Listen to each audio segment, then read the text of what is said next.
right, welcome back, ladies and gentlemen, boys and girls, to the GSL up and down matches. It's always funny when people try and hide their faces when they get on camera here. Here are the results thus far if you're just joining us. Spoiler alert, Creator Prime is at 1-1. OGS SuperNova exploded onto this set of games with the first win, the double proxy racks. Happy is down 0-1 due to a failed double proxy racks, and Jelizer managed that victory as a result. Boxer, unfortunately, with a 0-1 deficit here at the moment, but the night is young. Yep, and we are going to have our first TVT of the night in just a moment. It will be also on dual site. It will be Happy against SuperNova. Yes, indeed. Now, Happy, he has shown some really interesting play in TVT with SuperNova. He has been everywhere, man. He has been through Code A, he's been through Code S, he's been in the Team League. He's been around for so long. I mean, he played in StarCraft I. He knows so much. Formerly known, as I mentioned earlier, as Visair, was a pretty decent, wasn't really like a Star League competitor, but he was in the Team League sometimes, that kind of thing. He's a pretty good Brood War player. And yeah, man, he was in Code S just last season, just this season. Got down to Code A and is now in the up and down matches. We're going to see what he can do. Actually, both these guys have been in Code S recently. Yes, they have. We're going to find out which one really wants to get back in right here at the GSL.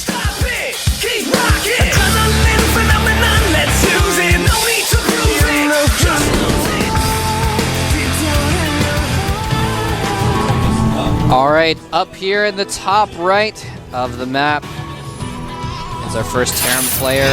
Is I am happy. Although right now he's at 0-1, so he's not probably too happy. And down here at the bottom left of the map, old school Brood War player is OGS SuperNova. No, had a lot of success in the WCG Korea tournament. That's actually very true as well, yeah. I wanted to mention, for some of our newer viewers out there, they may not be aware of a tool that you can use to look up information about these players. Now, the tool that most people use is called TLPD, which stands for Team Liquid Player Database. If you go to the website teamliquid.net, and if you go to the bottom right page, you can see a place where you can search for players. Now, if you use this, you can search for international results, or you can search for purely Korean results. You can also look at Brood War stats as well, but if you're really curious about the stats of these players and maps and a bunch of other really cool information like who is ranked the highest in Korea as far as points go, you can look at things like that on this page. It's just a really useful tool that I want to recommend anyone to go and check out the website teamliquid.net and check out that TLPD. I've been casting for almost 5 years now, and TLPD was actually started a little bit after I started casting, and it is probably the single most valuable and important tool that I've used as a caster over those years. It's extremely useful. So useful for knowing everything about a player's history, and also you can look up VODs and stuff with it. You can see all sorts of things. You can read what their Korean name is. You can find out their birthday. You can find out what their most recent match results are. There's so much information. You can look up old versions of maps. See what the stats on the compare, like the new Belshire Beach to the old Belshire Beach in map wins and things like that. So much information. So mad shout out to the people who volunteer their time to upkeep that database. I'm reluctant to say their names because the last time I tried to give them a shout out, I was like, yeah, shout out to Ghostclaw, and it turns out he does the Liquipedia instead. So I actually messed up my shout out. So I'm sorry, but if you TLPDers, I know Pandemic. There's a lot of people. I don't want to give shouts because I think I'll probably forget someone. I would probably forget a lot of people I know. Well, let's talk about these builders. Right now we saw SuperNova with a Makarax, which he used to send a Marine out to the Watchtower a little bit earlier. He's now floating it into his main, where he has taken a second gas. His factory's finishing up. Looks like he wants to go Cloak Banshee. His Happy has gone for a 1 barracks expand, but is double gassed and will be following up with the factory. So he's not going to fall pressure to this Cloak Banshee necessarily. Yeah, he might definitely be prepared for it. But man, this pressure from that Makarax could potentially do some damage with the SCV here. Since he's making an add-on, this is a really cool timing. He's got even Marines, though. 3 Marines to 3. The SCV bites the dust very quickly, but Happy can pull SCVs of his own and be at even forces, and that's exactly what he's going to do, pull 3 SCVs. But look at this, SuperNova is just microing back, killing those SCVs for free. Yep, and you know what this is for, actually, is not to try to kill SCVs or do anything, but it's scouting. He wants to know what his opponent's up to. Yeah. And that was so smart. With this, he's able to see not only the command center, but everything. the factory timing. And as a result, may decide not to research Cloak. I would not be surprised if he makes a Raven right now instead of, never mind, he's making a Banshee. He's going to make the Banshee still, but I don't think he's going to get Cloak because he knows his opponent's starport timing will be there. So if he has a Viking and he scans with 2 orbitals, he should have enough scans. He'll probably deny the Banshee just as well as he would have with Cloak. So yeah, and I mean, it makes sense. You've gone to all the trouble of going for this Banshee build. You should it makes sense to make at least 1 Banshee, oftentimes to take advantage of that fact and harass your opponent a little bit. But I would be surprised if he makes a 2nd Banshee. He may. Sometimes we see people do that, regardless of the fact that their opponent has already countered them. But we'll find out soon. And ooh, that was weird. Got scanned and did a fake. He did a fake Caduceus reactor research. Huh. So tricked his opponent into thinking he was researching. That's really clever. Yep, Caduceus reactor is the medevac energy upgrade, right? Yes. It's the cheapest thing you can and he research. actually... He did it oh, again. Look at that. He upgraded it again, but did he actually get vision of that? No, he didn't get vision of it, but it's hard to tell when you're the person being scanned, so he just did it anyways. He can just cancel it, so it wasn't a big deal for him. The Banshee is actually being denied by Marines here with the medevac out. He doesn't have stim, but even so, SuperNova does not feel very comfortable with his Banshee. Now he's going to come in here a little bit. The medevac will potentially heal and keep these Marines alive, though. Yeah, that's going to be really important. It means that basically this Banshee is going to do no damage. That's why he didn't get Cloak. That's why he didn't get Cloak, but that's why I'm a little bit still surprised that he got the Banshee in the first place.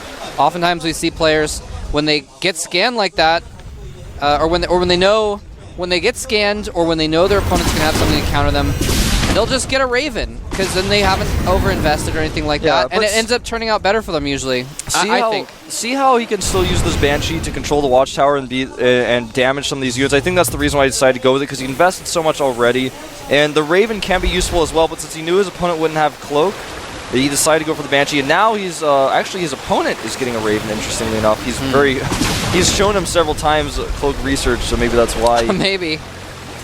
He might be a little bit worried about that. Right now, SuperNova, man, he is, as far as SCV count goes, very similar to his opponent, but he's got 3 tanks out. His opponent has none, and his Marine count is very similar, so he's very ahead in siege tank count, which is so important when both players are going for similar compositions like this. And in fact, Happy is starting his siege mode right now, but the siege mode of SuperNova is done, and he's going to push now, and he may even be able to kill the army of Happy if he goes now, and Happy does not micro perfectly and react very well to this. Yeah, this is going to be pretty difficult to deal with. Happy has siege mode about half complete. Once he gets that siege mode, he's going to be in really good shape. Yeah, he's sending 2 Hellions around as well to try to catch SCVs, but with this medevac and some Marines here, he should be able to defend. Yeah. Here we go. He's going to have to pull SCVs to deal with this. Auto turret gets dropped. He's going to target it down with Marines ASAP. Wow. Oh, a tank volley goes off. The Viking gets the first shot for SuperNova, and even the Banshee adding some extra DPS in here. Siege mode is about to go. Siege mode is complete. Oh, the Viking goes down. Oh, but it's tank versus tank now, and SuperNova does have the superior tank count, but Happy can siege up and move forward a little bit better. Yeah, and with the Banshee there, he can perhaps try to target down tanks, but another Viking does pop out. Oh, the Marines. Gotta be very careful with those. But this is the thing, he's on a clock now because he's hitting that expansion with the tanks. And a little bit of a misclick there. SuperNova getting within range of the enemy tanks with his Marines, losing a couple there, but he has taken out that orbital. He's forced to repair that orbital with half of his SCVs and mine with the other half. Oh, the tank's being repositioned. He wants to get that bunker. Why does he keep walking through that tank fire? The reason why he wants to get around the top left of the command center so he can hit it, but now the tank has been repositioned, it doesn't work anymore. Yeah. He is still forcing repairs, so a lot of resources are being lost for Happy. That not quite, it's not quite easy to see, but with how much he's spent into the repair of that command center, it's a lot. And now the bunker will fall, but the command center is still taking a lot of hits. He doesn't need to try to break this contain just yet, though, so if Happy tries to do that, he's actually going to lose a lot of units in the process. Now he's going to start pushing back the medevac. I like this. There's only a handful of Marines behind there, so... Oh, but yeah, this is a really good idea. Now's the completely time. Forces the retreat. He might want to turn it. I don't know. A little bit of a misclick there. SuperNova moved his medevac into the fire line. But anyway, he's going to retreat back home, though. SuperNova's going to be okay. He's not going to lose anything this counterattack. All he has to do is siege up. He's taken a huge worker lead at 50 to 42. The units lost have SuperNova's actually lost a lot more resources due to how many Marines he lost by mistake. But if he had kept those alive, the damage done by repair would have been much higher for Happy. And you know, actually, now that I think about it, I don't know if repair is counted in units lost. That's something I'd be curious to know. Probably not. Oh yeah, you mean in the, like the resources? Yeah, lost. resources lost. Like on the tab, it's on the weird numbers here. It looks like it probably is, but that could also be due to cancels. So it's hard to say.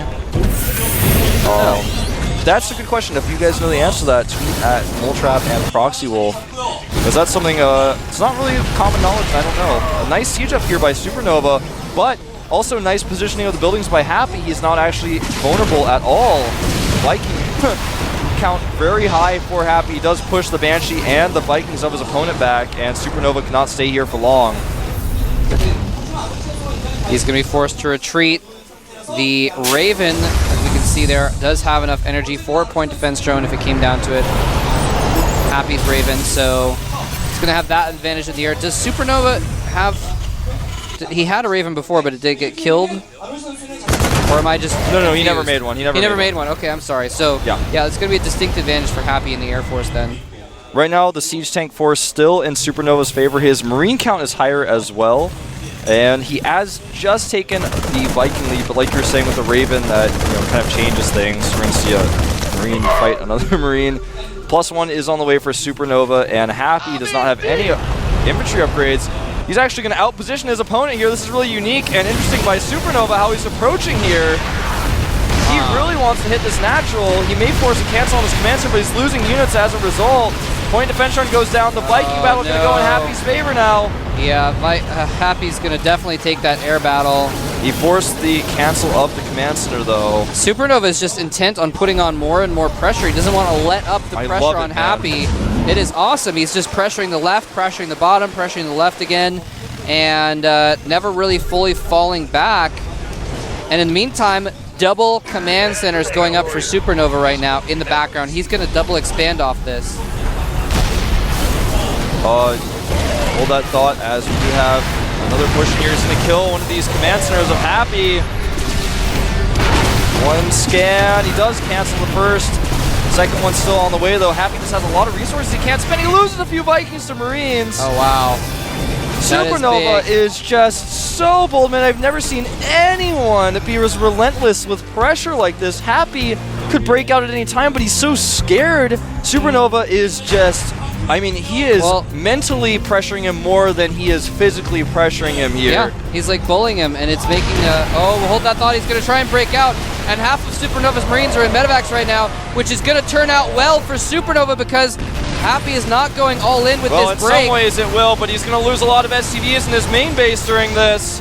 Yeah, that's what I meant is SuperNova is going to go well for him. Yeah, exactly. Because he's going to get some good kills over here because Happy didn't even fully attack out there. SuperNova was able to just withdraw. Yep, and SuperNova taking a 20 supply lead right now. The worker count, 61 for SuperNova to 49 of Happy. Happy does have a third command center finish now. He did have to cancel again on one of his command centers, but SuperNova already has a third mining right now, so he has to transfer his SCVs over there. It's not an orbital or a planetary for Happy, so he's going to have to upgrade his command center. SuperNova looking so strong just with his pressure. You know what the Marine count is right now? It's 39-7 in SuperNova's favor. Wow. Even though his opponent has twice as many tanks as he does, if he gets caught on siege with that many Marines, like right now, his tanks are on siege, the Marines running in doing a lot of damage. Nothing to stop those Marines from closing on the tanks. And he trades most of his Marines for half the tanks, but retains a supply lead, and I think that was an okay trade. Absolutely was. And he is damaging this command center quite significantly. SuperNova just will not stop. Continuing to pressure here, the orbital, the command center will become a planetary here. It is being repaired.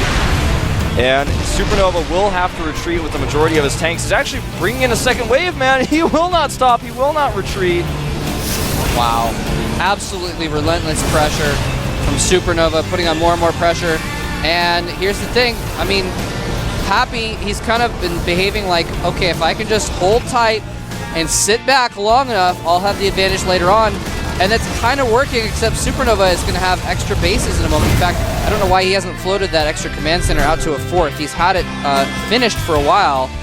If I'm not mistaken, I actually don't see where it is, but I remember him making it before. I think it's, well, maybe. Am I wrong? Does he have... No, well, At that moment when you were talking about 2 command centers being built, that was actually 2 of Happy's. Oh, well, did I just completely see that wrong? Yeah. Oh, my bad. I thought you saw it right. You just got the names mixed up, so I didn't correct you because I knew you knew what you meant, but I guess... Anyway, hold that thought.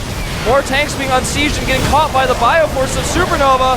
And no point defense drones at all to stop this from happening. The tanks are getting slaughtered. Well, only loses actually 4 or 5 there. Never mind 6. Happy has, for the first time, taken a supply lead, 120 to 117. Interesting. He's really pushing back here, and with that higher tank count, he is winning these battles slowly and steadily.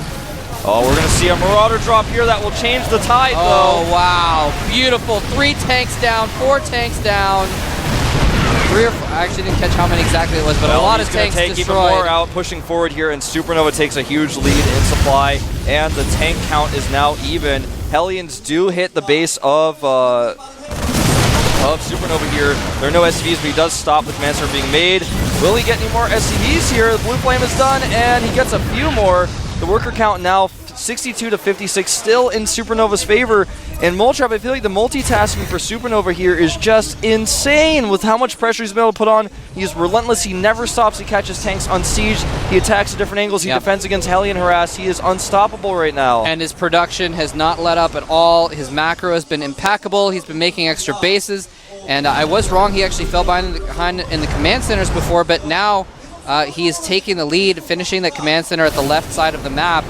So he is going to be in really good shape. He needs to make sure he actually retains control of the air here, though. This could be bad if he doesn't target fire now, and he's not target firing. But it does. Oh, huge attack at the top. Never mind. Man. He is going to kill so many units here. Not only SCVs, but getting a few tanks with these Marauders. He's stimming in. He's going to catch more tanks. Happy in so much trouble. Not only has he lost these units, but he's lost control of his base on the right side. And SuperNova may very well take advantage of this. He's actually so indecisive. Happy cannot deal with the 2-pronged harass. He's not defending either as well as he could be. The supply now 143 to 90. SuperNova, I think, has finally bullied Happy out of any possibility of, well, I won't say any possibility. Anything can happen in this kind of a game, but SuperNova has finally taken a huge lead instead of a slight lead, is I guess what I'm getting at here. Sieging up one of the last mining bases at this 3rd. Happy cannot afford to lose this. He is going to break through the center. Happy is going to take his last chance to go for a base trade here. SuperNova does not have a ton of units at home. It's going to be pretty tough for him to defend this. He has so many units at his opponent's production facilities already, though. And Happy being so patient here, I'm not sure if this patience is going to pay off for him, as he's already losing production. Yeah, SuperNova's not going to lose his main. GG. And Happy was going to lose his main. Oh my god, I saw the play of a champion in SuperNova in that game. That was awesome. That was so sick. He just never let up. His opponent had better composition than he did, but it didn't matter because he just pressured him and attacked him so many ways. Happy was flustered, man. He was flustered in a defensive position. He wasn't even trying to do anything except defend, but SuperNova just kept attacking. Even when he had the advantage, he had the Viking advantage and the tank advantage, and he was scared. He was so scared, man. It was like the the little kid who's smacking around the 6-foot-tall giant so much that the guy is like, hey, wait, he's falling back, even though if he turned around and just knocked the other kid over. It was so well played by SuperNova. Happy's play, his composition was good. His multitasking fell apart, though. SuperNova did not stop. It was crazy. I hope you guys at home are seeing what I'm seeing, because I saw some of the best TVT positioning and aggressiveness out of SuperNova. Even build order-wise, he was behind because his opponent teched up really quickly. He couldn't use Cloak, and his Banshee didn't do any damage, but it didn't matter, man. He just did not stop attacking. That's the way to play StarCraft, with that much multitasking and that much aggression. Just the perfect amount, never overextending himself. He was always in a position where if Happy wanted to break out, he wouldn't do it so cost efficiently. So SuperNova always had this light contain in so many different places. Whenever he moved out of one place, he went into another. Amazing play by SuperNova. That was awesome. That puts him 2-0 in the group. Man, SuperNova, this is a guy that I remember I think we casted his Code S group the previous season, and we looked at the fan stats as far as who they thought was gonna get out of the group, and 3% thought that SuperNova was going to advance, and he 2-0'd that group, I remember, and got out. He is so underrated, and he is showing right now that what he has, what potential he has, going up 2-0, and Happy, who I thought would have been a really strong contender for this group, and now at 0-2. But Wolf, we have the Battle of Legends. We have the Battle of Legends, man. These guys have met in serious stages. They've met in exhibition matches. They met for coffee once. They are July Zerg and Slayer's Boxer. And Boxer seems to be having some issues with his computer. But the Gom Wizard's already on it, man. The Gom Wizard got a new headset. He's a wizard, he doesn't need that, but I guess procedure requires that he wears the headset. But actually he can communicate. Even Wizards gotta look good, right? Yeah, I mean, he needs to look more like a staff, because otherwise he's walking around, everyone thinks he's just a wizard, but he's both. That's true. He can communicate telepathically. He's actually reading the minds of the players right now. He's only manipulating the computer with his hands to make Boxer feel better about it. Yeah, exactly. What actually happens is, like, Boxer's trying to call somebody over, but before you know it, that guy's already in the booth.